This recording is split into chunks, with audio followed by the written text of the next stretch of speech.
আপনার কি কখনো এমন মনে হয়েছে যে আপনার জীবন হঠাৎ করেই কোনো অদৃশ্য শক্তির ইচ্ছাধীন হয়ে পড়েছে? যে জিনিসগুলো বছরের পর বছর ধরে ভালোভাবে চলছিল, সেগুলো হঠাৎ করেই খারাপ হতে শুরু করে। প্রিয়জনেরা হঠাৎ দূরে সরে যেতে থাকে, কঠোর পরিশ্রম সত্ত্বেও ফলাফল স্থবির হয়ে পড়ে, এবং রাতের নিস্তব্ধতায় আপনি এমনভাবে জেগে ওঠেন যেন কেউ আপনাকে জাগিয়ে তুলছে।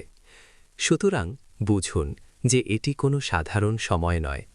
ধর্মগ্রন্থে বলা হয়েছে যে ঈশ্বর যখন কোনো ব্যক্তির পরীক্ষাকে তার চূড়ান্ত পর্যায়ে নিয়ে আসেন, তখন তিনি তার জীবনকে নাড়িয়ে দেন, সম্পর্কগুলো পরীক্ষা করেন এবং তার মনকে বিচ্ছিন্ন করে দেন, এটা দেখার জন্য যে ভেঙে পড়া পরিস্থিতির মুখেও তার বিশ্বাস অটল থাকে কিনা।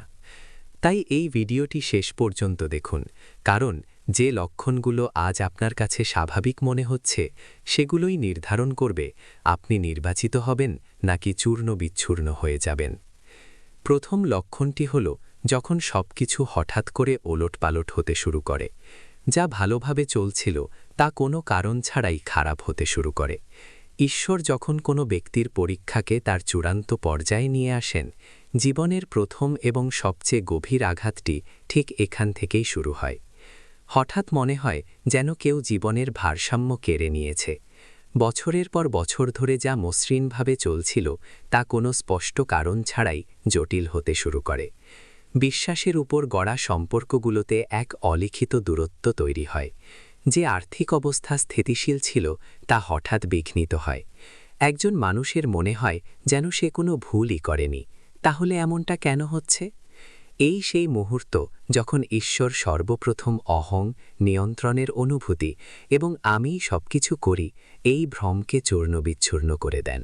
কারণ যতক্ষণ একজন ব্যক্তি বিশ্বাস করে যে সবকিছু তার পরিকল্পনা অনুযায়ী চলছে, ততক্ষণ সে ঈশ্বরের উপর পুরোপুরি নির্ভর করতে পারে না। এই পর্যায়ে জীবনকে ইচ্ছাকৃতভাবে ওলটপালট করে দেওয়া হয়, যাতে তারা বুঝতে পারে যে স্থিতিশীলতা তাদের নিজেদের নয়, বরং ঈশ্বরের দান। যে চাকরিটি নিরাপদ বলে মনে হতো তা অনিশ্চিত হয়ে পড়ে।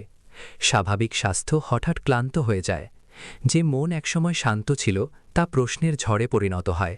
এর কোনোটি আকস্মিকভাবে ঘটে না। এটি একটি আধ্যাত্মিক প্রক্রিয়া, যার মাধ্যমে ঈশ্বর দেখতে চান যে অবলম্বন সরে গেলে আপনি কাকে আঁকড়ে ধরবেন। পরিস্থিতি নাকি পরম সত্য? এই সময় সবচেয়ে বেশি যন্ত্রণা অনুভূত হয়, কারণ কোনো স্পষ্ট কারণ দৃশ্যমান হয় না। মানুষ কারণ খোঁজে, সে নিজেকে দোষারোপ করে, সে অন্যের দোষারোপ করে, কিন্তু উত্তর কোথাও পাওয়া যায় না। এটাই নীরব পরীক্ষা। এখানে ঈশ্বর কোনো উত্তর দেন না, তিনি একটি সংকেত দেন, এবং এই সংকেতের অর্থ হল বাহ্যিক জগতের এই অবনতি অভ্যন্তরীণ পুনর্গঠনের একটি প্রস্তুতি। যখন একটি বাড়িকে মজবুত করার প্রয়োজন হয়, তখন প্রথমে তার দেওয়ালগুলো কাঁপানো হয়। একইভাবে যখন আত্মাকে একটি নতুন স্তরে উন্নীত করার প্রয়োজন হয়, তখন জীবনের পুরনো ব্যবস্থা ভেঙে ফেলা হয়।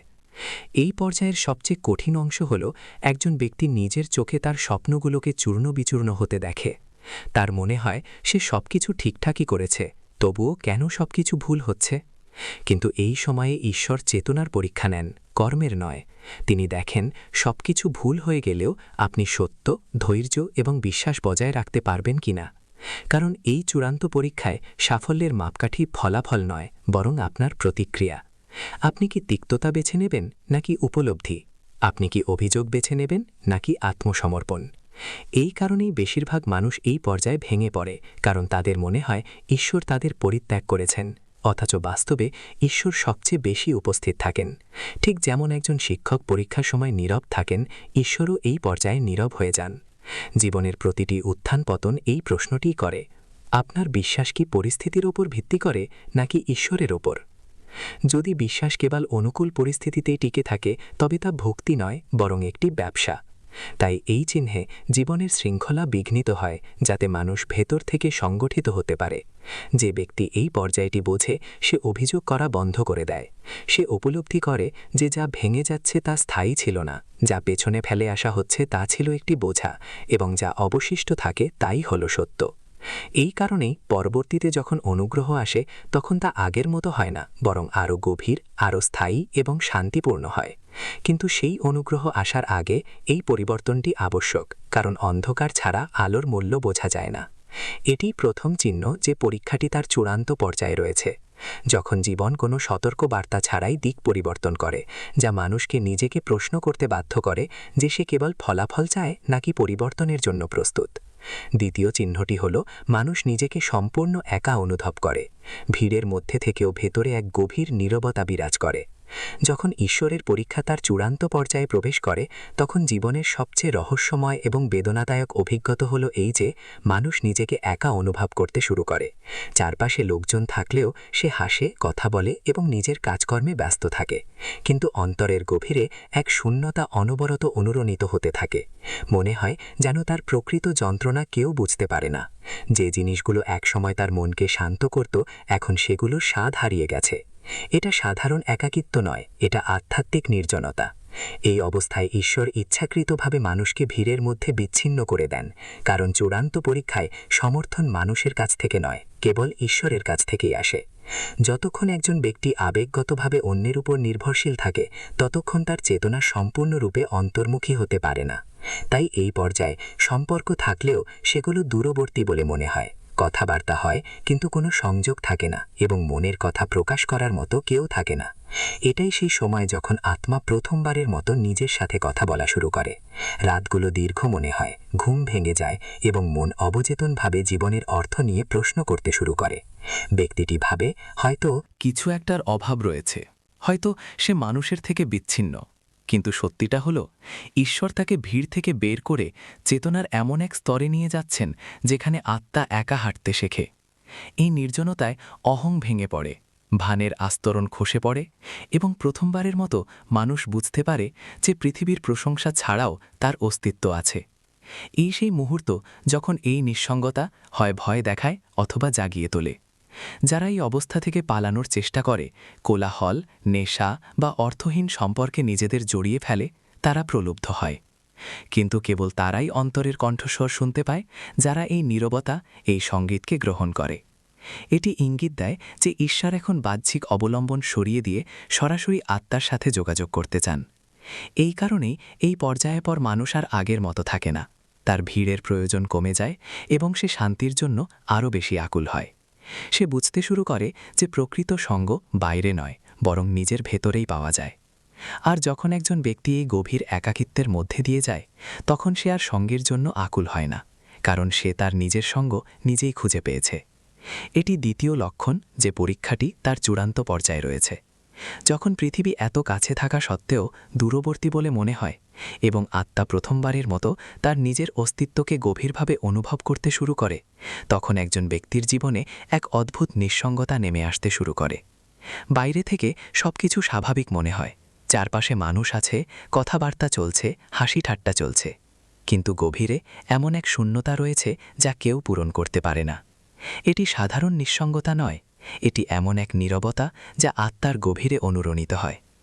একজন ব্যক্তি বুঝতে পারে না কার সাথে কথা বলবে, কি বলবে, কারণ তার যন্ত্রণা ভাষায় প্রকাশ করা যায় না। এই সেই মুহূর্ত যখন ঈশ্বর একজন ব্যক্তিকে বাইরের কোলাহল থেকে বিচ্ছিন্ন করেন এবং তাকে তার ভেতরের জগতের সাথে পরিচয় করিয়ে দিতে শুরু করেন। এই অবস্থায় সবচেয়ে বেদনাদায়ক বিষয় হল, একজন ব্যক্তি নিজেকে উপেক্ষিত অনুভব করতে শুরু করে। তার মনে হয় যে তার অনুভূতির কোনো মূল্য নেই, যেন সে সবার মাঝে থেকেও একা দাঁড়িয়ে আছে। সে আর সেই সব মানুষের সাথে কথা বলতে চায় না যাদের সাথে সে আগে খোলাখুলি কথা বলত।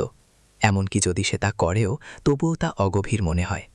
এই দূরত্ব মানুষের নিজেদের কারণে সৃষ্টি হয় না, বরং এর কারণ হল আত্মা তখন গভীরতার জন্য আকুল হয়, অথচ জগৎ প্রায়শই কেবল উপরিভাগেই বাস করে। এই পর্যায়ে ঈশ্বর ধীরে ধীরে একজন ব্যক্তির কাছ থেকে মানসিক সমর্থন প্রত্যাহার করে নেন।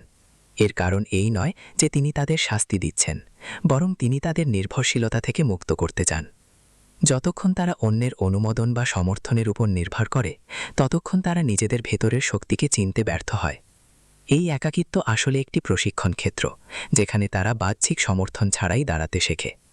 এই সময়ে আত্মা ভেতর থেকে আরও শক্তিশালী হয়ে ওঠে। যারা এই নীরবতা থেকে পালানোর চেষ্টা করে, তারা কেবল নিজেদের আরও জড়িয়ে ফেলে। কিন্তু কেবল তারাই অন্তরের কণ্ঠস্বর শুনতে পায় যারা এটিকে গ্রহণ করে। ধীরে ধীরে একজন ব্যক্তি বুঝতে শুরু করে যে এই একাকিত্ব তাকে ভাঙতে আসেনি, বরং তাকে একত্রিত করতে, তার নিজের সাথে সংযুক্ত করতে এসেছে। যখন একজন ব্যক্তি নিজের সাথে থাকতে শেখে তখন জগতের সঙ্গ আপনা আপনিই পরিবর্তিত হতে শুরু করে। এটি দ্বিতীয় লক্ষণ যে ঈশ্বরের পরীক্ষা তার চূড়ান্ত পর্যায়ে রয়েছে। যখন একজন ব্যক্তি ভিড়ের মাঝে একা ভেতর থেকে জাগ্রত হতে শুরু করে। তৃতীয় লক্ষণটি হল তাদের আপনজনেরাই তাদের ত্যাগ করতে শুরু করে। যাদের কাছ থেকে তাদের সবচেয়ে বেশি প্রত্যাশা ছিল তারাই নিজেদের দূরে সরিয়ে নেয়। যখন ঈশ্বরের পরীক্ষা তার চূড়ান্ত পর্যায়ে প্রবেশ করে তখন জীবনের সবচেয়ে কঠোর এবং বেদনাদায়ক অভিজ্ঞতা হলো এই যে হাতগুলোকে তারা সবচেয়ে বেশি বিশ্বাস করত সেগুলোই ধীরে ধীরে ছেড়ে দিতে শুরু করে। এটা হঠাৎ করে ঘটে না, বরং নীরবে ঘটে। প্রথমে কথাবার্তা কমে যায়, তারপর বোঝাপড়া কমে যায়, এবং তারপর এমন একটি দিন আসে যখন সামনে থাকা মানুষটিকে উপস্থিত থেকেও অনুপস্থিত বলে মনে হয়। ব্যক্তিটি ভাবে যে হয়তো সে খুব বেশি চিন্তা করছে, হয়তো এটা সময়ের ব্যস্ততা, কিন্তু আত্মার গভীরে সে জানে যে কিছু একটা ভেঙে যাচ্ছে। এটাই সেই মুহূর্ত যখন ঈশ্বর সবচেয়ে গভীর পরীক্ষা শুরু করেন। কারণ বাইরের জগতে সবচেয়ে শক্তিশালী অবলম্বন হল সেই মানুষগুলো যাদের সাথে আমরা আবেগগতভাবে সংযুক্ত। আর যখন সেই অবলম্বন নড়তে শুরু করে, আত্মার প্রকৃত শক্তি প্রকাশ পেতে চলেছে। বিচ্ছেদের যন্ত্রণা অসহনীয় মনে হয়, কারণ এই কষ্ট শত্রুদের কাছ থেকে নয়, বরং প্রিয়জনদের কাছ থেকেই আসে। যাদের জন্য আপনি সময় বের করতেন, যাদের জন্য ত্যাগ স্বীকার করেছেন, যাদের নিঃস্বার্থভাবে ভালোবাসতেন, তাদের এখন ব্যস্ত, শীতল বা উদাসীন মনে হয়। তাদের কথা বদলে যায়, তাদের অগ্রাধিকার বদলে যায়, এবং ধীরে ধীরে আপনি তাদের জীবনের প্রান্তে চলে যান। একজন মানুষ বারবার নিজেকে প্রশ্ন করে, ওরা কি কিছু ভুল বলেছে? ওরা কি কোনো ভুল করেছে? ওরা কি আর আগের মতো গুরুত্বপূর্ণ নেই? এই আত্মসন্দেহই এই পরীক্ষার প্রথম অস্ত্র। ঈশ্বর এই অবস্থায় দেখতে চান একজন মানুষ অন্যের অনুমোদন ছাড়াই নিজেকে মেনে নিতে পারে কিনা। এই দূরত্ব শুধু সম্পর্কেই নয়, বন্ধুত্ব, পরিবার এবং কখনো কখনো জীবনসঙ্গীর মধ্যেও দৃশ্যমান হয়। যে মানুষটি একসময় আপনার সব কথা শুনত, সে এখন আর শোনার সময় পায় না। যে আপনার কষ্টকে নিজের কষ্ট বলে মনে করত, সে এখন বলে সব ঠিক হয়ে যাবে এবং প্রসঙ্গ পরিবর্তন করে। এই অবহেলা ধীরে ধীরে হৃদয়ে এক ভারাক্রান্ততা তৈরি করে। কিন্তু এই পর্যায়ে বেশিরভাগ মানুষ ভেঙে পড়ে, কারণ তারা ভাবে যদি তাদের আপনজনেরাই না থাকে তবে তাদের সমর্থন করবে কে। কিন্তু এখানে ঈশ্বরের রহস্য নিহিত। তিনি চান মানুষ বুঝুক যে যারা কেবল সংকটের সময়েই পাশে থাকে তারা স্থায়ী অবলম্বন নয়। এই পরীক্ষার সবচেয়ে কঠিন অংশ হল কেউই খোলাখুলিভাবে বলে না যে তারা চলে যাচ্ছে। মানুষ কেবল নিজেকে গুটিয়ে নেয়। তারা কোনো কারণ বা ব্যাখ্যা দেয় না, আর এই নীরবতাই সবচেয়ে বেশি কষ্ট দেয়। মানুষ অতীতের সম্পর্কের কথা মনে করে এবং সেটিকে বর্তমানের কঠিন বাস্তবতার সাথে তুলনা করে। এই তুলনা মনকে ক্লান্ত করে দেয়, কিন্তু আধ্যাত্মিকভাবে এটাই সেই মুহূর্ত যখন ঈশ্বর পুরনো সম্পর্কের শক্তিকে বিচ্ছিন্ন করে দেন। কারণ সব সম্পর্ক সারা জীবন স্থায়ী হওয়ার জন্য তৈরি হয় না। কিছু সম্পর্ক কেবল একটি নির্দিষ্ট পর্যায় পর্যন্তই টিকে থাকে। ঈশ্বর যখন কোনো ব্যক্তিকে উন্নত করার প্রস্তুতি নেন, তখন তিনি প্রথমে তার সঙ্গ পরিবর্তন করেন। কারণ কেবল তারাই আপনার সাথে প্রতিটি উচ্চতায় পৌঁছতে পারে যারা আপনার চেতনার একই স্তরে রয়েছে। যারা আপনার পুরনো সত্তার সাথে যুক্ত ছিল তারা আপনার নতুন সত্তার সাথে স্বাচ্ছন্দ্য বোধ করে না। তাই তারা হয় সমালোচক হয়ে ওঠে অথবা ধীরে ধীরে দূরে সরে যায়। এই পরিত্যাগকে শাস্তির মতো মনে হয়, কিন্তু বাস্তবে এটি একটি পছন্দ। ঈশ্বরই সিদ্ধান্ত নেন সামনের যাত্রাপথে কে আপনার সঙ্গী হবে এবং কে পেছনে পড়ে থাকবে। এই পর্যায়ে একজন মানুষ প্রত্যাশার যন্ত্রণা সম্পর্কে সবচেয়ে বেশি শেখে। যতক্ষণ আপনার প্রত্যাশা থাকে আপনি তাদের আচরণের দ্বারা আবদ্ধ থাকেন, কিন্তু যখন সেই প্রত্যাশাগুলো ভেঙে যায় তখন আত্মা মুক্তি খুঁজে পায়। এই কারণেই এই বার্তাটি যতটা বেদনাদায়ক ততটাই মুক্তিদায়ক। যারা আপনাকে ছেড়ে যায় তারা আসলে আপনাকে হালকা করে দেয়। তারা তাদের সাথে সেই মানসিক বোঝাগুলো নিয়ে যায় যা আপনি বছরের পর বছর ধরে বয়ে বেড়াচ্ছেন। এটাও লক্ষণীয় যে এই পর্যায়ে একজন মানুষ শুধু অন্যের থেকেই নয়, নিজের থেকেও নিজেকে দূরে সরিয়ে নেয়। তারা নিজেদের দোষারোপ করতে শুরু করে এবং নিজেদের মূল্য নিয়ে প্রশ্ন তোলে। কিন্তু ঈশ্বর এই অন্ধকারে আত্মমর্যাদার প্রদীপ জ্বালাতে চান। তিনি চান একজন মানুষ বুঝুক যে কারো সাথে থাকা বা তাকে ছেড়ে যাওয়ার উপর তার মূল্য নির্ধারিত হয় না। তারা মূল্যবান কারণ তাদের অস্তিত্ব আছে। এই উপলব্ধি ছাড়া পরবর্তী অনুগ্রহ অসম্ভব। ধীরে ধীরে যখন একজন মানুষ এই দূরত্বকে মেনে নিতে শুরু করে, তখন তার ভেতরে এক অদ্ভুত শান্তি গড়ে ওঠে। তারা আর সবাইকে বোঝানোর চেষ্টা করে না, তারা আর বারবার বার্তা পাঠায় না, তারা আর একই ব্যাখ্যা বারবার দেয় না। তারা শেখে যে যারা থাকতে চায় তাদের থামানো যায় না, এবং যারা যেতে চায় তাদের থামানো উচিত নয়। এই পরিপক্কতায়, এই পরীক্ষায় সাফল্যের চিহ্ন। এই পর্যায়ের পর একজন ব্যক্তি অবশ্যই একা, কিন্তু দুর্বল নয়। তারা আবেগগতভাবে আরও শক্তিশালী হয়, কারণ তখন তারা কম মানুষের সাথে যুক্ত থাকে, কিন্তু তারা সত্যের সাথে যুক্ত থাকে। এটাই সেই সময় যখন ঈশ্বর জীবনে নতুন মানুষ, নতুন সুযোগ এবং একটি নতুন দিক নির্দেশনা নিয়ে আসার প্রস্তুতি নেন। কিন্তু তার আগে পুরনো দরজাগুলো অবশ্যই বন্ধ করতে হবে। এই কারণেই যখন যাদের কাছ থেকে আমাদের সবচেয়ে বেশি প্রত্যাশা ছিল তারা দূরে সরে যায়, তখন তা সহ্য করা কঠিন হয়ে পড়ে। এটিকে একটি ইঙ্গিত হিসেবে বিবেচনা করা উচিত, দুর্ভাগ্য হিসেবে নয়। মনে হয় একজন মানুষ সকালে ঘুম থেকে ওঠে, সে সারা দিন কঠোর পরিশ্রম করে, সে সঠিক সিদ্ধান্ত নেওয়ার চেষ্টা করে, সে নিজেকে ভুল পথ থেকে দূরে রাখে, তবুও জীবন এগোয় না, যেন কোনো অদৃশ্য শক্তি তার প্রচেষ্টাকে থামিয়ে দেয়। এই সেই মুহূর্ত যখন কর্ম এবং ফলাফলের মধ্যে সংযোগটি ছিন্ন হয়ে যায় বলে মনে হয়, এবং এই ভাঙন সবচেয়ে বেশি কষ্ট দেয়, কারণ একজন মানুষ কষ্ট সহ্য করতে পারে, সে ব্যর্থতা সহ্য করতে পারে, কিন্তু অর্থহীন কঠোর পরিশ্রম তাকে ভেতর থেকে ভেঙে দেয়। সে অনুভব করতে শুরু করে যে হয়তো তার কঠোর পরিশ্রমে কোনো কিছুর অভাব রয়েছে, হয়তো সে যথেষ্ট যোগ্য নয়, হয়তো ঈশ্বর তার কথা শুনছেন না। এই আত্মসন্দেহ হল এই সংকেতের প্রথম ফল। কিন্তু আধ্যাত্মিক দৃষ্টিকোণ থেকে এটি সেই পর্যায় যেখানে ঈশ্বর কর্মের দিকে নয় বরং অভিপ্রায়ের দিকে তাকান।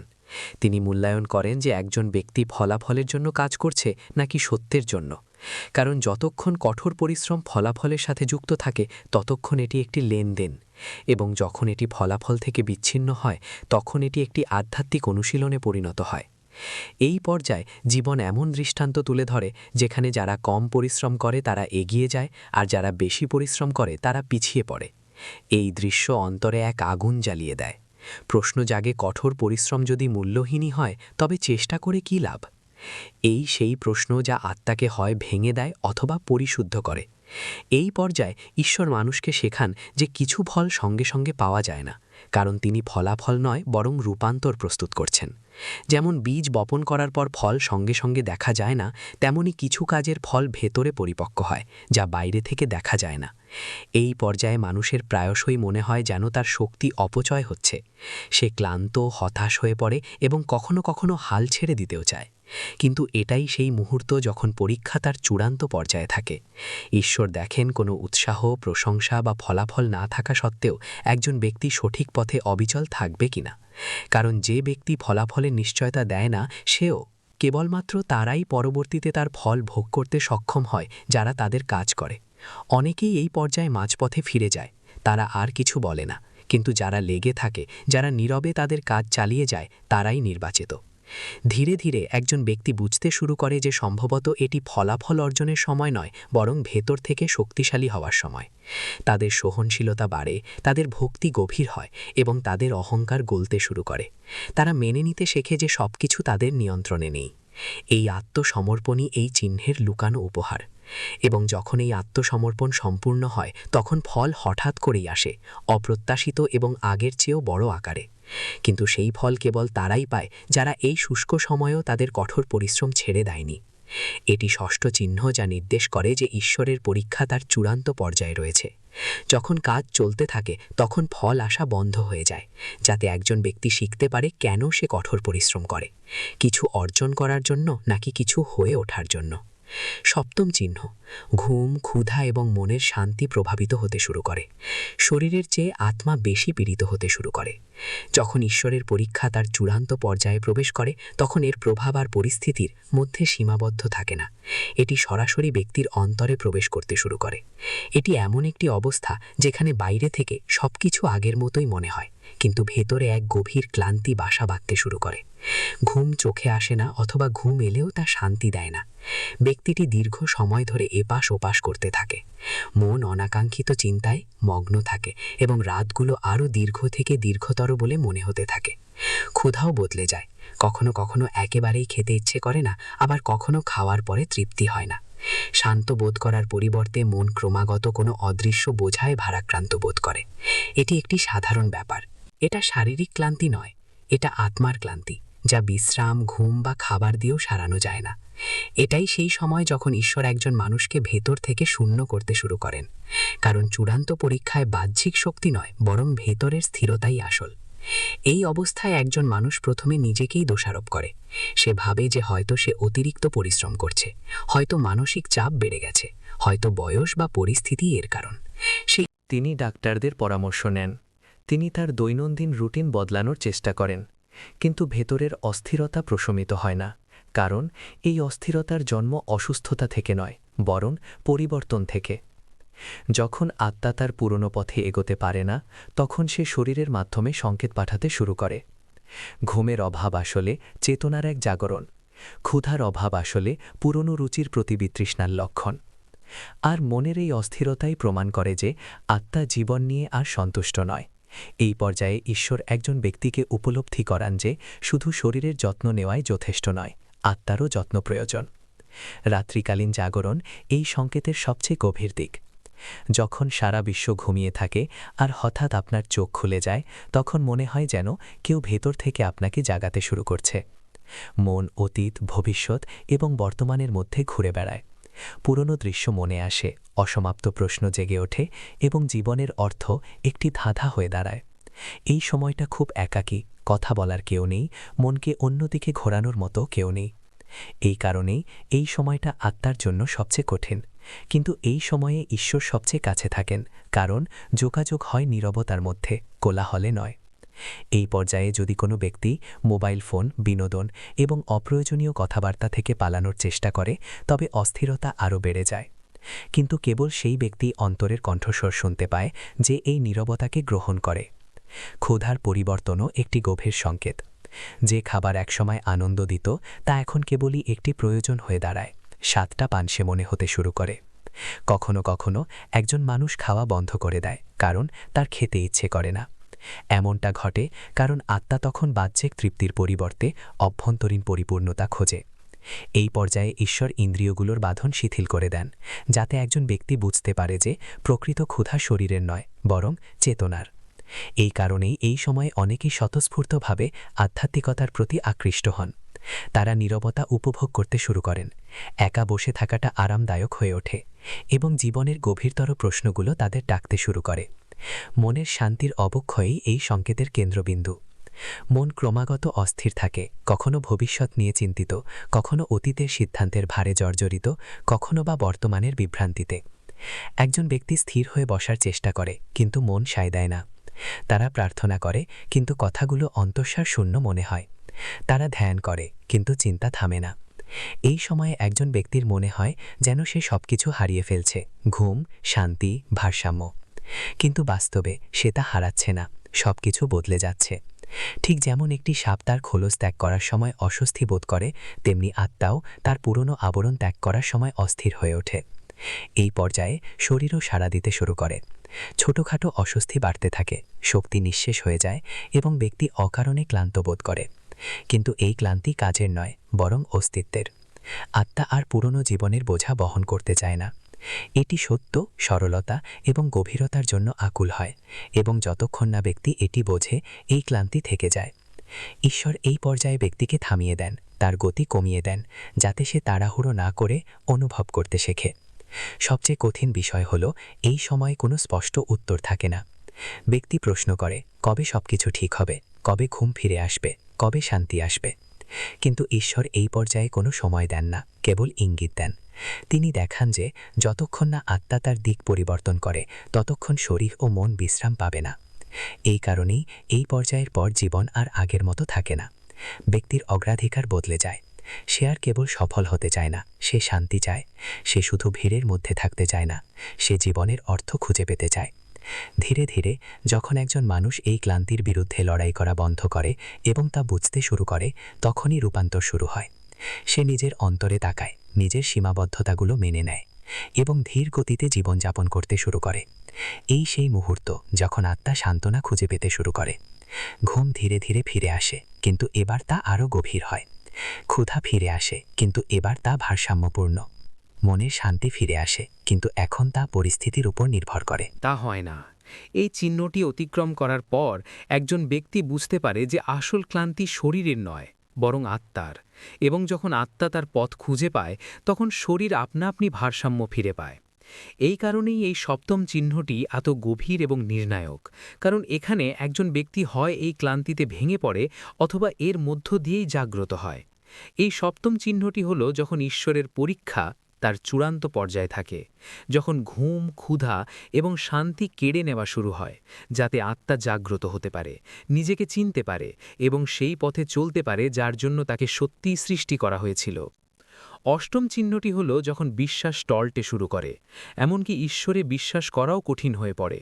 যখন ঈশ্বরের পরীক্ষা চূড়ান্ত পর্যায়ে পৌঁছায়, তখন তা সরাসরি সেই জায়গায় আঘাত হানে যেখানে একজন ব্যক্তি সবচেয়ে বেশি নিরাপদ বোধ করে। এই সেই মুহূর্ত যখন বিশ্বাস, প্রার্থনা এবং ঈশ্বর সবকিছু ঠিক করে দেবেন, এই গভীর আস্থা হঠাৎ দুর্বল হতে শুরু করে। একজন ব্যক্তি ঈশ্বরের নাম ধরে ডাকে, কিন্তু সেই একই অভ্যন্তরীণ দৃঢ় বিশ্বাস আর প্রকাশ পায় না। প্রার্থনা কেবল শব্দে পরিণত হয়, আবেগ ম্লান হতে শুরু করে। মন্দিরের সঙ্গীত, উপাসনা, ধ্যান সবকিছুই একই থাকে, কিন্তু ভেতরের কিছু একটা ভেঙে যায়। এই ভাঙন সবচেয়ে বেদনাদায়ক, কারণ এখানে ব্যক্তি অন্য কাউকে নয়, বরং স্বয়ং ঈশ্বরকে প্রশ্ন করতে শুরু করে। সে জিজ্ঞাসা করে, যদি ঈশ্বরের অস্তিত্ব থাকে, যদি তিনি দয়ালু হন, যদি তিনি সবকিছু দেখেন, তবে কেন তার কথা শোনা হয় না? এই সেই মুহূর্ত যেখানে বিশ্বাস এবং হতাশা মুখোমুখি হয়। এই অবস্থায় একজন ব্যক্তির সবচেয়ে বড় ভয় হল সে পাপ করেছে কিনা। ঈশ্বর কি তার উপর ক্রুদ্ধ? সে তার অতীত পরীক্ষা করে, তার কর্মের বিচার করে এবং প্রতিটি ছোট ভুলকে বড় অপরাধ হিসেবে দেখতে শুরু করে। কিন্তু সত্য হল, ঈশ্বর এই সময় শাস্তি দিচ্ছেন না, বরং সম্পর্কটিকে পরিশুদ্ধ করছেন। কারণ যতক্ষণ বিশ্বাস প্রশ্নহীন থাকে, ততক্ষণ তা প্রথা, এবং যখন প্রশ্ন সত্ত্বেও বিশ্বাস টিকে থাকে, কেবল তখনই তা প্রকৃত ভক্তি হয়ে ওঠে। ঈশ্বর এই পর্যায়ে একজন ব্যক্তির বিশ্বাসকে নাড়িয়ে দেন এটা দেখার জন্য যে তার বিশ্বাস সুবিধার উপর ভিত্তি করে নাকি সত্যের ওপর। এই সেই সময় যখন একজন ব্যক্তি অন্যদের সুখী, সফল এবং শান্তিতে দেখে ছিন্ন ভিন্ন হয়ে যায়। তারা অবাক হয়ে ভাবে, যারা ঈশ্বরকে স্মরণই করে না তারা কেন এগিয়ে যাচ্ছে, আর যারা আন্তরিকভাবে বিশ্বাস করে তারা কেন কষ্ট পাচ্ছে। এই তুলনায় বিশ্বাসের সবচেয়ে বড় ক্ষতি করে। একজন মানুষ ভাবতে শুরু করে যে হয়তো সততা, সত্য এবং ভক্তির কোনো মূল্য নেই। এই চিন্তা ভেতরে বিষের মতো ছড়িয়ে পড়ে, কিন্তু এই বিষই পরে ঔষধে পরিণত হয়। কারণ এই চিন্তাই একজন মানুষকে অন্ধ বিশ্বাস থেকে তুলে সচেতন বিশ্বাসের দিকে নিয়ে যায়। এই পর্যায়ে ঈশ্বর নীরব থাকেন। কোনো স্পষ্ট চিহ্ন নেই, কোনো অলৌকিক ঘটনা নেই, কোনো তাৎক্ষণিক সমাধান নেই। এই নীরবতাই মানুষটিকে সবচেয়ে বেশি কষ্ট দেয়। তারা ভাবে, যদি ঈশ্বর কিছুই না করেন তাহলে আমি কেন বিশ্বাস করব? কিন্তু এই নীরবতাই আসল পরীক্ষা। কারণ ঈশ্বর দেখছেন যে যখন কোনো উত্তর নেই, কোনো সমর্থন নেই, কোনো আশ্বাস নেই, তবুও একজন মানুষ তার ভেতরের সাথে সংযুক্ত থাকে কিনা, নাকি থাকে না। এই সময়েই ভক্তির প্রকৃতি বদলে যায়। এখন একজন মানুষ ঈশ্বরের সাথে কিছু চাওয়ার জন্য নয়, বরং নিজেকে বোঝার জন্য সংযোগ স্থাপন করতে শুরু করে।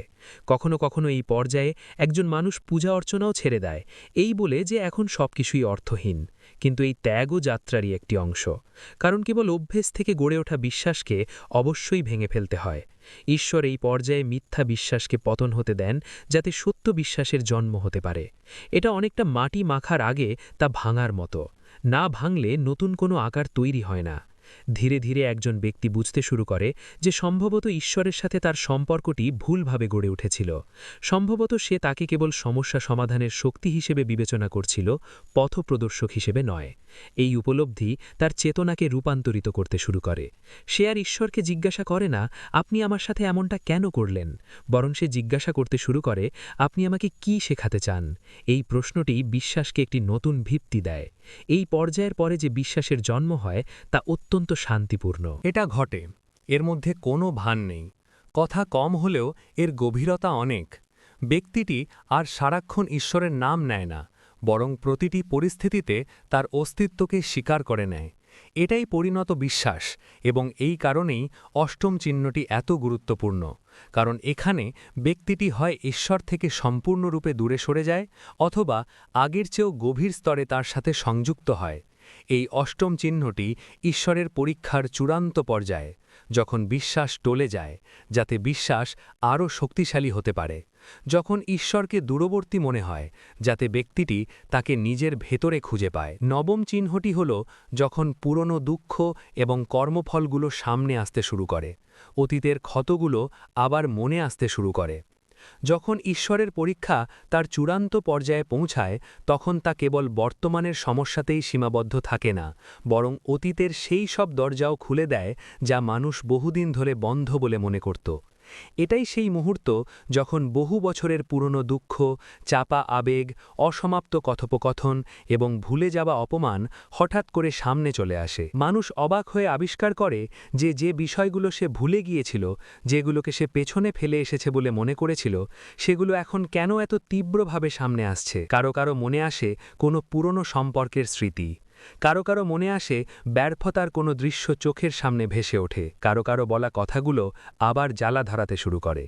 এটা কোনো কাকতালীয় ঘটনা নয়, এটা ঈশ্বরেরই ব্যবস্থা, যা আত্মার ভেতরে জমে থাকা শক্তির পুরনো স্তরগুলোকে পরিষ্কার করে দেয়। কারণ যতক্ষণ না সঙ্গীত পুরনো ক্ষত সারিয়ে তোলে, ততক্ষণ নতুন চেতনা স্থায়ীভাবে টিকে থাকতে পারে না। এই পর্যায়ের সবচেয়ে কঠিন বিষয় হল, শোক শুধু স্মৃতি হিসেবে আসে না, এটি একটি আবেগ হিসেবে আসে। মানুষ আবার সেই একই যন্ত্রণা অনুভব করে, সেই একই অপমান, সেই একই ভয়, সেই একই নিরাপত্তাহীনতা।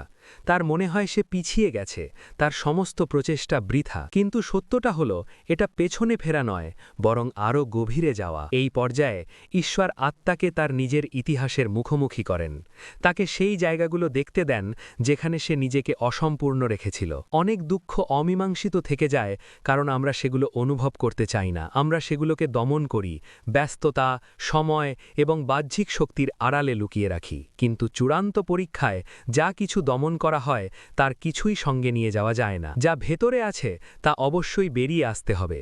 এই সময়ে পুরনো কর্মফল সক্রিয় হয়ে ওঠে। ব্যক্তি অনুভব করে যে একই পরিস্থিতি বারবার ফিরে আসছে, একই মানুষ, একই অবস্থা, একই আবেগ। এই পুনরাবৃত্তি ঘটে যাতে আত্মা এবার ভিন্নভাবে সাড়া দিতে পারে, কারণ কর্মফল শুধু কাজ নয়, এগুলো অসমাপ্ত শিক্ষা। যতক্ষণ না শিক্ষা সম্পূর্ণ হয়, পরিস্থিতিগুলো ফিরে আসতেই থাকে। এই পর্যায়ে ঈশ্বর জীবনকে এমন এক আয়নায় রূপান্তরিত করেন যেখানে অতীত এবং বর্তমান একই সাথে দৃশ্যমান। একজন ব্যক্তিকে বুঝতে হবে যে সে আর আগের মতো একই ব্যক্তি নয়, এবং এই উপলব্ধি এই সংকেতের চাবিকাঠি। এই পর্যায়ে অপরাধবোধ গভীরভাবে জেগে ওঠে। একজন মানুষ তার নেওয়া সিদ্ধান্তগুলো স্মরণ করে, তার বলা কথাগুলো ওজন করে দেখে এবং ভাবে যে তখন যদি সে অন্য কোনো সিদ্ধান্ত নিত, তাহলে জীবনটা হয়তো অন্যরকম হতে পারত। এই অনুশোচনা ভেতর থেকে ক্ষয় করে দেয়। কিন্তু ঈশ্বর এই অনুশোচনাকে শাস্তিতে পরিণত করেন না। তিনি চান এটি প্রজ্ঞায় পরিণত হোক। তিনি চান একজন মানুষ বুঝুক যে প্রতিটি ভুলই ছিল একজন শিক্ষক, প্রতিটি কষ্টই ছিল একজন পথপ্রদর্শক। সেই অভিজ্ঞতাগুলো ছাড়া তারা আজ যেখানে আছে সেখানে পৌঁছতে পারত না। কিন্তু এই উপলব্ধি তখনই আসে যখন একজন মানুষ সেই ক্ষতগুলোকে মেনে নেয়। সে সেগুলো থেকে পালিয়ে যায় না। অতীতের ক্ষতগুলোর পুনরায় জেগে ওঠা এই ইঙ্গিত দেয় যে আত্মা সেগুলোকে যেতে দিতে প্রস্তুত, কারণ যে কষ্ট সম্পূর্ণরূপে ভুলে যাওয়া হয়েছে তা আর ফিরে আসে না। কেবল সেই কষ্টই ফিরে আসে যার মুক্তি প্রয়োজন। এই পর্যায়ে ঈশ্বর আত্মাকে এমন একটি সুযোগ দেন যা হয়তো আগে কখনো পায়নি, সম্পূর্ণ সচেতনতার সাথে যন্ত্রণা প্রত্যক্ষ করার একটি সুযোগ। এবার ব্যক্তিটি দুর্বল হয় না, এবার সে সচেতন, এবং সচেতনতাই হল নিরাময়। কখনো কখনো এই অবস্থায় একজন মানুষের মনে হয় যেন সে ভেতর থেকে ভেঙে চুরমার হয়ে যাচ্ছে। হঠাৎ করেই আবেগের স্রোত বয়ে যায়, কোনো কারণ ছাড়াই চোখে জল ভরে ওঠে, আসে এবং তার মন ভারাক্রান্ত। সে নিজেকে প্রশ্ন করে, এটা কি? এই সব কিছু এত হঠাৎ কেন? কিন্তু এটা হঠাৎ ঘটে না, এটা প্রস্তুতির ফল। প্রথম লক্ষণগুলোতে জীবনের বাইরের স্তরগুলো ছিন্ন ভিন্ন হয়ে যায়, তারপর সম্পর্ক, তারপর ধৈর্য, তারপর বিশ্বাস, এবং এখন আত্মার গভীরতা পরিশুদ্ধ হচ্ছে। কারণ চূড়ান্ত পর্যায়ে কেবল একটি আলোকময়, অপূর্ণতা, তিক্ততা এবং বোঝা থেকে মুক্ত আত্মাই এগিয়ে যেতে পারে। এই পর্যায়ে ক্ষমা সর্বাপেক্ষা গুরুত্বপূর্ণ। শুধু অন্যদের ক্ষমা করাই নয়, নিজেকেও ক্ষমা করা। অনেকে অন্যদের ক্ষমা করে, কিন্তু নিজেকে করে না। তারা তাদের অতীতের সিদ্ধান্তগুলোকে শাস্তি হিসেবে বারবার স্মরণ করে। এই লক্ষণের মাধ্যমে ঈশ্বর শিক্ষা দেন যে যতক্ষণ না একজন ব্যক্তি নিজেকে গ্রহণ করে, ততক্ষণ সে পূর্ণ হতে পারে না। আত্মার মুক্তি ভেতরে, বাইরে নয়। ধীরে ধীরে যখন একজন ব্যক্তি কেবল এই পুরনো আঘাতগুলোর দিকে তাকানোই বন্ধ করে না, বরং সেগুলোকে বুঝতে শুরু করে, তখন সেগুলোর তীব্রতা কমতে শুরু করে। যে স্মৃতিগুলো একসময় জ্বালা ধরাত, সেগুলো এখন নিছক স্মৃতিতে পরিণত হয়। যে ঘটনাগুলো একসময় যন্ত্রণা দিত, সেগুলো শিক্ষায় পরিণত হয়। এই রূপান্তরই এই লক্ষণের সাফল্য। কারণ ঈশ্বর দুঃখ দূর করেন না, তিনি একে জ্ঞানে রূপান্তরিত করেন। এই পর্যায়ের পরে মানুষের অন্তরে এক অপূর্ব শান্তির উদয় হয়। সে উপলব্ধি করে যে তার অতীত তাকে সংজ্ঞায়িত করে না, বরং তাকে গঠন করে। সে আর তার জীবনের গল্প থেকে পালায় না, বরং তা গ্রহণ করে, এবং এই গ্রহণই তাকে মুক্ত করে। এই কারণেই নবম চিহ্নটি এত গুরুত্বপূর্ণ, কারণ এখানে আত্মা তার নিজের ইতিহাস থেকে মুক্ত হয়। এই নবম ইঙ্গিত দেয় যে ঈশ্বরের পরীক্ষা তার চূড়ান্ত পর্যায়ে রয়েছে, যখন পুরনো দুঃখগুলো শেষবারের মতো অনুভূত হতে ফিরে আসে এবং চিরতরে বিদায় নেয়। যখন কর্ম প্রকাশিত হয়, যাতে আত্মা কোনো বোঝা ছাড়াই পরবর্তী পর্যায়ে প্রবেশ করতে পারে। দশম চিহ্নটি হল অহং এবং প্রত্যাশা ভেঙে পড়তে শুরু করে। মানুষ বুঝতে শুরু করে যে সবকিছু তার নিয়ন্ত্রণে নেই। যখন ঈশ্বরের পরীক্ষা তার চূড়ান্ত পর্যায়ে পৌঁছায়, তখন তা মানুষের সূক্ষ্মতম অথচ গভীরতম বন্ধনগুলো ভাঙতে শুরু করে।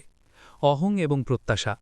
এই অহং কেবল গর্ব নয়, বরং এটি সেই অভ্যন্তরীণ অনুভূতি যা বলে, আমি জানি, আমি সঠিক কাজ করেছি, আমার সাথে এমনটা হওয়া উচিত ছিল না, আমার কঠোর পরিশ্রমের ফল আমাকে অবশ্যই ভোগ করতে হবে।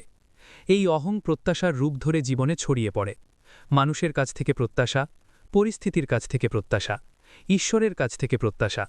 আর যখন এই প্রত্যাশাগুলো পূরণ হয় না, তখন দুঃখের সৃষ্টি হয়। এই পর্যায়ে ঈশ্বর মানুষকে দেখাতে শুরু করেন যে তার সবচেয়ে বড় ক্লান্তি পরিস্থিতি থেকে নয়, বরং তার প্রত্যাশা থেকেই আসে। এই পর্যায়ে জীবন ধীরে ধীরে তার সবচেয়ে বিশ্বস্ত জিনিসগুলো কেড়ে নেয়। সে ভাবত যে যদি সে ঠিক কাজ করে, তবে সবকিছু ঠিক হয়ে যাবে।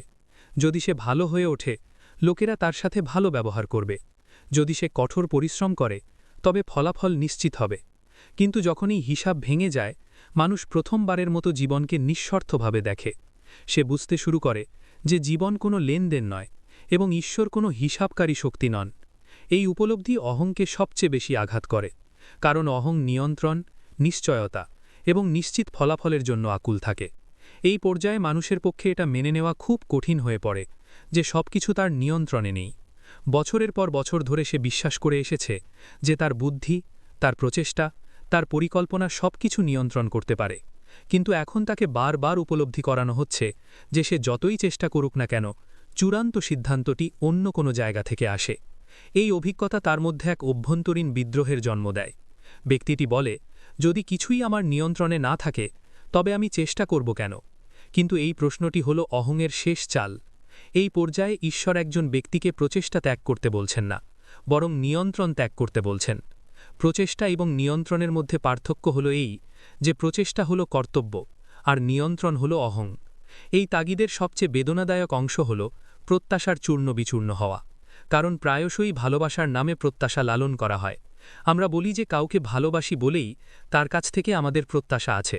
কিন্তু সত্য হল, প্রত্যাশা ভালোবাসা নয়, বরং অধিকার বোধ। ঈশ্বর এই পর্যায়ে একজন ব্যক্তিকে দেখিয়ে দেন যে যতক্ষণ প্রত্যাশা থাকবে, ততক্ষণ স্বাধীনতাও থাকবে না। আপনারও নয়, অন্যেরও নয়। যখন মানুষ আপনার প্রত্যাশা অনুযায়ী আচরণ করে না এবং যখন পরিস্থিতি আপনার ইচ্ছা মতো হয় না, তখন ভেতরে এক গভীর হতাশা জন্মায়। এই হতাশা ধীরে ধীরে আপনাকে শেখায় যে শান্তি খুঁজে পেতে হলে অন্যদের পরিবর্তন করার প্রয়োজন নেই, বরং নিজেকে মুক্ত করতে হবে। এই অবস্থায় একজন ব্যক্তি প্রায়শই অপমানিত বোধ করে। সে নিজেকে ক্ষুদ্র ভাবতে শুরু করে। তার মনে হয় যে তার আর কোনো গুরুত্ব নেই। কিন্তু এই অভিজ্ঞতাই অহংয়ের মৃত্যুর সংকেত দেয়। কেবল যখন একজন ব্যক্তি নিজেকে কেন্দ্র থেকে সরিয়ে নেয়, তখনই সে সত্যকে দেখতে পায়। ঈশ্বর এই পর্যায়ে কোনো ব্যক্তিকে অবনমিত করেন না, তিনি তাকে হালকা করে দেন। কারণ অহং একটি বোঝা, প্রত্যাশা একটি বোঝা, এবং কেবল বোঝামুক্ত আত্মাই চূড়ান্ত পর্যায়ে অগ্রসর হতে পারে। ধীরে ধীরে একজন ব্যক্তি বুঝতে শুরু করে যে সে জীবনের স্রষ্টা নয়, বরং একজন অংশগ্রহণকারী। সে বীজ বপন করতে পারে, কিন্তু ফল কখন এবং কিভাবে আসবে তা তার নিয়ন্ত্রণের বাইরে। সে প্রচেষ্টা করতে পারে, কিন্তু ফলাফলকে সে নিয়ন্ত্রণ করতে পারে না। এই উপলব্ধি সঙ্গীতের মতো অন্তরে এক নতুন শান্তির জন্ম দেয়। কারণ যখন নিয়ন্ত্রণ ছেড়ে দেওয়া হয়, তখন দ্বন্দ্বও হ্রাস পায়। মানুষ এখন প্রতিটি সাফল্য সে আর ব্যর্থতাকে ব্যক্তিগত অপমান বলে মনে করে না, কিংবা প্রতিটি সাফল্যকে নিজের মহত্বের প্রমাণ হিসেবেও ভাবে না। সে জীবনকে তার স্বাভাবিক রূপে গ্রহণ করতে শেখে। এই পর্যায়ে ঈশ্বরের সাথে একজন ব্যক্তির সম্পর্কও বদলে যায়। আগে সে তা চাইত, এখন সে তাকে তা দিতে শুরু করে। আগে সে বলতো আমি এটাই চাই, এখন সে বলে যা সঠিক তাই হোক। এই আত্মসমর্পণই এই চিহ্নের সর্বশ্রেষ্ঠ উপহার। আত্মসমর্পণ মানে হাল ছেড়ে দেওয়া নয়। আত্মসমর্পণ মানে এই বিশ্বাস রাখা যে যে শক্তি আপনাকে এতদূর এনেছে, সেই শক্তিই আপনাকে আরও এগিয়ে নিয়ে যাবে। যখন অহংকার এবং প্রত্যাশা চূর্ণ বিচূর্ণ হয়ে যায়, তখন একজন ব্যক্তি ভেতর থেকে শূন্য হয়ে যায় না, বরং উন্মুক্ত হয়। তার ভেতরে শেখার জন্য একটি স্থান তৈরি হয়। সে অন্যদের পরিবর্তন করার চেষ্টা না করে তাদের বুঝতে শুরু করে। সে ঈশ্বরের কাছে অভিযোগ করার পরিবর্তে তার সাথে সংযোগ স্থাপন করতে শুরু করে। এটি সেই পর্যায় যেখানে জীবনের বোঝা কমে যায় এবং এর অর্থ আরও গভীর হয়। এই চিহ্নটি অতিক্রম করার পর একজন ব্যক্তি আর আগের মতো থাকে না। সে আরও নম্র, আরও স্থির এবং আরও শান্ত হয়ে ওঠে। তার আর এটা প্রমাণ করার প্রয়োজন নেই যে সে সঠিক। সে আর সব কিছুর উপর নিয়ন্ত্রণ পাওয়ার জন্য আকুল থাকে না। সে উপলব্ধি করে যে কিছু জিনিস ছেড়ে দেওয়ার জন্য এবং কিছু জিনিস আঁকড়ে ধরার জন্য। এই উপলব্ধি তাকে পরবর্তী পর্যায়ের জন্য প্রস্তুত করে। এটি ঈশ্বরের পরীক্ষার চূড়ান্ত পর্যায়ের দশম চিহ্ন। যখন অহংবোধ গলতে শুরু করে, প্রত্যাশাগুলো ভেঙে পড়তে শুরু করে এবং একজন ব্যক্তি প্রথমবারের মতো সত্যিই বুঝতে পারে যে সবকিছু তার নিয়ন্ত্রণে নেই, এবং ঠিক সেই মুহূর্তে সে সত্যিকারের মুক্ত হতে শুরু করে। একাদশ চিহ্ন। ভেতর থেকে একটি কণ্ঠস্বর আসে, আর একটু সহ্য করো। কোনো কারণ ছাড়াই মন বলে যে শেষ আসন্ন। যখন ঈশ্বরের পরীক্ষা তার চূড়ান্ত এবং সবচেয়ে সূক্ষ্ম পর্যায়ে প্রবেশ করে, জীবন বাইরে থেকে নয়, ভেতর থেকে কথা বলতে শুরু করে। এটি এমন একটি অবস্থা যেখানে পরিস্থিতি হয়তো আর খারাপ হয় না, কষ্ট হয়তো নতুন নয়, কিন্তু মনের মধ্যে একটি অদ্ভুত অনুভূতি জেগে ওঠে। কোনো যুক্তি ছাড়াই, কোনো প্রমাণ ছাড়াই ভেতর থেকে একটি ক্ষীণ কিন্তু স্পষ্ট কণ্ঠস্বর আছে, আর একটু সহ্য করো। এই কণ্ঠস্বর ভয়ের নয়, এটি ক্লান্তিরও নয়, এটি আশার আর্তনাদও নয়। এটি একটি শান্ত, গম্ভীর এবং রহস্যময় ভঙ্গি, যেন আত্মা নিজেকেই আশ্বস্ত করছে যে যাত্রার শেষ বাঁক বেশি দূরে নয়। ব্যক্তিটি হতভাগ হয়ে ভাবে, কেন সবকিছু এখনও অসম্পূর্ণ থাকা সত্ত্বেও তার মনে হচ্ছে শেষ আসন্ন। এই সময়ই ঈশ্বর কথার মাধ্যমে নয়, বরং অভিজ্ঞতার মাধ্যমে যোগাযোগ করেন। এই পর্যায়ে এসে ব্যক্তিটি ইতিমধ্যেই অনেক কিছু সহ্য করেছে: ভাঙা সম্পর্ক, ফলাফলের অভাব, বিশ্বাস হারানো। সে সব কিছু সহ্য করেছে: বিচলিত হওয়া, আত্মিক ক্লান্তি। স্বাভাবিক পরিস্থিতিতে এতদিনে যে কেউ হাল ছেড়ে দিত, কিন্তু এখানে এক অদ্ভুত বৈপরীত্য রয়েছে। বাহ্যিকভাবে একজন মানুষ নিজেকে দুর্বল মনে করলেও ভেতরে ভেতরে ভেঙে না পড়ে সে দৃঢ় থাকে। এই দৃঢ়তাই সেই অন্তরের কণ্ঠস্বরের জন্ম দেয়। এই কণ্ঠস্বর মানুষটিকে বলে না যে সবকিছু ঠিক হয়ে যাবে, বরং বলে যে সেই দিন আর বেশি দূরে নয়। এই পার্থক্যটি অত্যন্ত গুরুত্বপূর্ণ, কারণ এই কণ্ঠস্বর আশা বিক্রি করে না, এটি সত্যকে প্রকাশ করে। এটি আত্মার পরিপক্কতার একটি চিহ্ন। এই পর্যায়ে মন বারবার অনুভব করে যেন একটি অধ্যায় শেষ হতে চলেছে। ব্যক্তিটি জানে না কোন অধ্যায়, কিভাবে বা কখন, কিন্তু অনুভূতিটি স্পষ্ট। তারা অনুভব করে যে এই সব কিছু বৃথা যেতে পারে না। এত অভিজ্ঞতা, এত হৃদয়ভঙ্গ, এত যন্ত্রণা, এই সব কিছু কোনো উদ্দেশ্য ছাড়া ঘটতে পারে না। এই চিন্তাই তাদের সামনে এগিয়ে নিয়ে যায়। এই কণ্ঠস্বরটি আসলে আত্মার নিজের কাছে করা একটি প্রতিশ্রুতি যে সে মাঝপথে ফিরে যাবে না। এই পর্যায়ে ঈশ্বর কোনো বাহ্যিক সংকেত দেন না, কারণ এখন পরীক্ষাটি বিশ্বাসের নয়, বরং আত্মসমর্পণের। ব্যক্তিটি আর জিজ্ঞাসা করে না কেন এমন হচ্ছে, বরং বলে যা কিছুই ঘটুক না কেন আমি সহ্য করব। প্রায়শই এই কণ্ঠস্বরটি রাতের নিস্তব্ধতায় আসে। যখন একজন ব্যক্তি ক্লান্ত থাকে, যখন তার মনে হয় সে আর এগোতে পারবে না, কেবল তখনই ভেতরের অনুভূতিটি জেগে ওঠে, আর একটুখানি। এই একটু, যা সময়ের নয়, তা হলো চেতনার। এটি চূড়ান্ত পর্যায়কে চিহ্নিত করে যেখানে আত্মা সম্পূর্ণরূপে পরিপক্ক হয়েছে। ঠিক যেমন ফল পাকার ঠিক আগে সবচেয়ে ভারী মনে হয়, তেমনি আত্মাও রূপান্তরের আগে সবচেয়ে বেশি চাপ অনুভব করে। এই পর্যায়ে মানুষের জন্য কি অপেক্ষা করছে তা ঈশ্বর প্রকাশ করেন না, কারণ যদি পুরস্কার প্রকাশ করা হয় তবে পরীক্ষা শেষ হয়ে যায়। তিনি কেবল প্রকাশ করেন যে শেষ আসন্ন, যাতে মানুষ তার ভেতরের পরম শক্তিকে চিনতে পারে। এই পর্যায়ে মানুষের আচরণও বদলে যায়। সে কম কথা বলে, কম অভিযোগ করে এবং তার প্রত্যাশাও কমে যায়। সে আর কারো কাছে কিছু প্রমাণ করতে চায় না, সে কেবল নিজের পথে চলতে চায়। এই নীরবতা হল আত্মার নীরবতা, হতাশার নয়, বরং পরিপক্কতার। এটাই সেই সময় যখন বাইরে থেকে যারা দেখে তারা মনে করে যে মানুষ হাল ছেড়ে দিয়েছে, কিন্তু তার অন্তরের গভীরে সে আগের চেয়েও বেশি শক্তিশালী, কারণ এখন সে ফলাফলের জন্য নয়, সত্যের জন্য দাঁড়ায়। এই সংকেতের সবচেয়ে গভীর বিষয়টি হলো এই যে এই কণ্ঠস্বর কখনো মিথ্যা বলে না। এটি প্রলোভও করে না, ভয়ও দেখায় না। এটি কেবল আমাদের মনে করিয়ে দেয়। এটি আমাদের মনে করিয়ে দেয় যে মানুষ এই পর্যায়ে আকস্মিকভাবে পৌঁছয়নি, যে তার আত্মা সাধারণ নয়। সে যদি এত কিছু সহ্য করে থাকে তবে তা তার দুর্বলতার কারণে নয়, বরং তাকে বেছে নেওয়া হয়েছে বলেই। ঈশ্বর এই পর্যায়ে মানুষকে বেছে নেন না, তিনি প্রকাশ করেন যে তাকে আগেই বেছে নেওয়া হয়েছিল। যখন মানুষ এই কণ্ঠস্বরকে বিশ্বাস করতে শেখে তখন অন্তরে এক গভীর শান্তি জেগে ওঠে। যদিও পরিস্থিতি একই থাকতে পারে, সেগুলোর প্রভাব কমে যায়। মানুষ উপলব্ধি করে যে এই সংগ্রাম তার পরিচয় নয়, বরং তার প্রস্তুতি। এই উপলব্ধি তাকে চূড়ান্ত চিহ্নের জন্য প্রস্তুত করে, কারণ এখন সে ভয় নিয়ে নয়, বরং উপলব্ধি নিয়ে এগিয়ে যায়। এখন সে ভেঙে পড়াকে নয়, বরং সমাপ্তিকে ভয় পায়। এটি ঈশ্বরের পরীক্ষার চূড়ান্ত পর্যায়ে পৌঁছনোর 11তম চিহ্ন, যখন বাইরে থেকে কিছুই বদলাতে দেখা যায় না, কিন্তু ভেতর থেকে একটি শান্ত কণ্ঠস্বর বলে, আর সামান্য একটু, এবং শেষ আসন্ন। আর কেবল তারাই পরবর্তী পর্যায়ে প্রবেশের যোগ্য হয় যারা এই কণ্ঠস্বরকে চিনতে পারে। 12তম চিহ্নটি হল একটি আকস্মিক গভীর আত্ম উপলব্ধি। জীবন, ঈশ্বর এবং নিজেকে নিয়ে এক নতুন উপলব্ধির জন্ম হয়। যখন ঈশ্বরের পরীক্ষা তার চূড়ান্ত পর্যায়ে পৌঁছায় তখন জীবনে কোনো বাহ্যিক অলৌকিক ঘটনা ঘটে না, কোনো বড় ঘোষণা থাকে না, কোনো নাটকীয় পরিবর্তন দৃশ্যমান হয় না। এর বিপরীতে ভেতরে খুব শান্ত, খুব গভীর এবং খুব দীর্ঘস্থায়ী কিছু একটা ঘটে। হঠাৎ একজন মানুষ অনুভব করে যেন কেউ তার ভেতরে বছরের পর বছর ধরে জমে থাকা কুয়াশা সরিয়ে দিয়েছে। সেই একই জীবন, সেই একই পরিস্থিতি, সেই একই মানুষ, কিন্তু তাদের দৃষ্টিভঙ্গি বদলে গেছে। প্রথমবারের মতো একজন মানুষ সব কিছুকে সে যেমনটা দেখতে চেয়েছিল তেমনটা ভাবে নয়, বরং সেগুলো আসলে যেমন ঠিক তেমনভাবেই দেখে।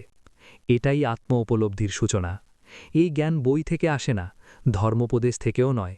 এর জন্ম হয় সেই যন্ত্রণা থেকে যা একজন মানুষ একাই সহ্য করেছে, এবং এই কারণেই এই উপলব্ধি খুব সত্য, খুব ব্যক্তিগত এবং খুব দীর্ঘস্থায়ী। এই অবস্থায় একজন মানুষের কাছে এটা স্পষ্ট হয়ে যায় যে এতদিন সে জীবনের সাথে যুদ্ধ করে আসছিল, অথচ জীবনই তাকে শেখাচ্ছিল। যে পরিস্থিতিগুলোকে সে শত্রু বলে মনে করত সেগুলোই আসলে শিক্ষক ছিল। যে মানুষগুলোকে সে দোষী বলে মনে করত ওগুলোই ছিল উপকরণ, এবং যে কষ্টগুলোকে সে অভিশাপ বলে মনে করত সেগুলোই তার ভেতরের লুকানো শক্তিকে জাগিয়ে তুলেছিল। এই উপলব্ধি হঠাৎ করেই আসে, যেন কেউ ভেতরের কোনো সুইচ জ্বালিয়ে দিয়েছে। এখন একজন মানুষের আর এটা প্রমাণ করার প্রয়োজন হয় না যে সে ঠিক ছিল নাকি ভুল। পৃথিবী তাকে বুঝল কিনা তা নিয়েও সে ভাবে না, কারণ প্রথমবারের মতো সে নিজেকে বুঝতে শুরু করে। এই আত্ম উপলব্ধির সাথে সাথে ঈশ্বরকে দেখার দৃষ্টিভঙ্গিও বদলে যায়। এখন ঈশ্বরকে আর পুরস্কার ও শাস্তি প্রদানকারী কোনো দূরবর্তী শক্তি বলে মনে হয় না। এখন তাকে পরিস্থিতির আড়ালে কাজ করা এক চেতনা বলে মনে হয়। একজন ব্যক্তি বুঝতে শুরু করেন যে ঈশ্বর কখনোই তার বিরুদ্ধে ছিলেন না, তিনি সর্বদা তার অন্তরে কাজ করে গেছেন, কখনো তাকে থামিয়ে দিয়ে, কখনো তাকে ভেনে দিয়ে, কখনো তাকে বিচ্ছিন্ন করে, আবার কখনো নীরব থেকে। এই উপলব্ধি অর্জিত হবার সাথে সাথে অভিযোগগুলো আপনা আপনি দূর হয়ে যায়। তারা আর প্রশ্ন করে না যে তাদের সাথে এমনটা কেন ঘটল, বরং তারা উপলব্ধি করে যে এমনটা না ঘটলে তারা কখনোই এই পর্যায়ে পৌঁছতে পারত না। এই পর্যায়ে জীবনের প্রতি এক গভীর গ্রহণযোগ্যতার জন্ম হয়। তারা আর প্রতিটি ঘটনাকে নিয়ন্ত্রণ করার চেষ্টা করে না, তারা বুঝতে পারে যে কিছু জিনিস পরিবর্তনের জন্য নির্ধারিত এবং কিছু জিনিস মেনে নেওয়ার জন্য নির্ধারিত। এটাই হলো ভারসাম্য। আত্ম উপলব্ধি এর মূল। একজন ব্যক্তির শান্তি আর পরিস্থিতির ওপর নির্ভর করে না। যখন সুখ আসে তারা ভেসে যায়, যখন দুঃখ আসে তারা থেকে যায়, কারণ এখন তারা জানে যে উভয়ই ক্ষণস্থায়ী এবং তারা নিজেরাই এগুলোর চেয়ে বড়। এই আত্মোপলব্ধির সাথে একজন ব্যক্তি নিজের সম্পর্কে একটি নতুন ধারণা তৈরি করে। তারা আর নিজেদেরকে শুধুমাত্র নাম, পরিচয়, ভূমিকা বা কৃতিত্ব দিয়ে সংজ্ঞায়িত করে না। তারা উপলব্ধি করে যে এই সব কিছুর আগেও তাদের অস্তিত্ব ছিল এবং এগুলোর পরেও থাকবে। এই উপলব্ধি তাদের ভেতর থেকে নির্ভীক করে তোলে। তাদের হারানোর ভয় কমে যায়, কারণ তারা বুঝতে পারে যে আসল জিনিসটি কখনো হারায় না। এই কারণেই এই পর্যায়ে একজন ব্যক্তিকে শান্ত মনে হয়। তারা বেশি কথা বলে না, বেশি কিছু প্রকাশ করে না, কিন্তু তাদের উপস্থিতিতে একটি গভীরতা থাকে। কিন্তু এটি হঠাৎ শুরু হয়। একদিন একজন ব্যক্তি ঘুম থেকে জেগে ওঠে এবং উপলব্ধি করে যে কিছু একটা বদলে গেছে। একই যন্ত্রণা আর তাদের ভেঙে দেয় না, একই স্মৃতি আর তাদের আঁকড়ে ধরে না, একই প্রশ্ন আর তাদের কষ্ট দেয় না। এই কারণে নয় যে তারা উত্তর খুঁজে পেয়েছে, বরং এই কারণে যে তাদের আর উত্তরের প্রয়োজন নেই। এই পরিণক্কতাই এই চিহ্নের প্রধান বৈশিষ্ট্য। এই পর্যায়ে একজন ব্যক্তি অন্যদেরকে ভিন্নভাবে দেখতে শুরু করে। তারা আর কারু আচরণকে ব্যক্তিগত অপমান হিসেবে নেন না। তারা বুঝতে শুরু করেন যে প্রত্যেকেই তার নিজের যাত্রাপথে জড়িত। এই উপলব্ধি তাদের মধ্যে করুণার জন্ম দেয়। এখন তারা কাউকেই অবজ্ঞা করেন না বা অবজ্ঞেয় হন না। তারা প্রত্যেককে ঠিক সেভাবেই দেখেন যেভাবে তারা নিজেদেরকে দেখতে শুরু করেছে। এই শিক্ষামূলক আত্মা হিসেবে এটি সেই পর্যায়ে যেখানে একজন ব্যক্তি প্রথমবারের মতো প্রকৃত স্বাধীনতার অভিজ্ঞতা লাভ করে। তারা তাদের সুখের জন্য আর অন্যের ওপর নির্ভর করে না। এখন তাদের প্রতিটি পরিস্থিতি থেকে কিছু শেখার ক্ষমতা রয়েছে। এই কারণেই ঈশ্বরের পরীক্ষা এখানেই শেষ হয়, কারণ এখন আর একজন ব্যক্তিকে ভেঙে ফেলার প্রয়োজন নেই। তারা বুঝে গেছে এবং তারা যা বুঝেছে তা সামলানোর দরকার নেই। কিন্তু এটি কোনো মুখোশ নয়, এটি ভেতর থেকে বাইরে আসে। ব্যক্তিটি হয়তো একই কাজ করে, একই জীবনযাপন করে, কিন্তু এখন সে একজন ভিন্ন মানুষ। তার প্রতিক্রিয়া বদলে যায়, তার অগ্রাধিকার পরিবর্তিত হয় এবং তার উদ্দেশ্য স্পষ্ট হয়ে ওঠে। সে আর জীবন থেকে পালায় না, বরং জীবন যাপন করে। সে আর ঈশ্বরকে খোঁজে না, তাকে সর্বত্র অনুভব করে। এই কারণেই এই দ্বাদশ চিহ্নটি সবচেয়ে শান্ত অথচ সবচেয়ে শক্তিশালী, কারণ সেখানে কোনো কোলাহল নেই, কোনো সংঘাত নেই, কোনো প্রশ্ন নেই, আছে শুধু উপলব্ধি। আর এই উপলব্ধিই এই সমগ্র যাত্রার পুরস্কার। যখন একজন ব্যক্তি জীবন, ঈশ্বর এবং নিজেকে আর পৃথক সত্তা হিসেবে দেখেন না, বরং সেগুলোকে একই সত্যের ভিন্ন ভিন্ন প্রকাশ হিসেবে অনুভব করতে শুরু করেন, ঠিক সেই মুহূর্তে কোনো ঘোষণা ছাড়াই তিনি এমন এক অবস্থায় প্রবেশ করেন যাকে মানুষ শান্তি, করুণা বা জাগরণ বলে।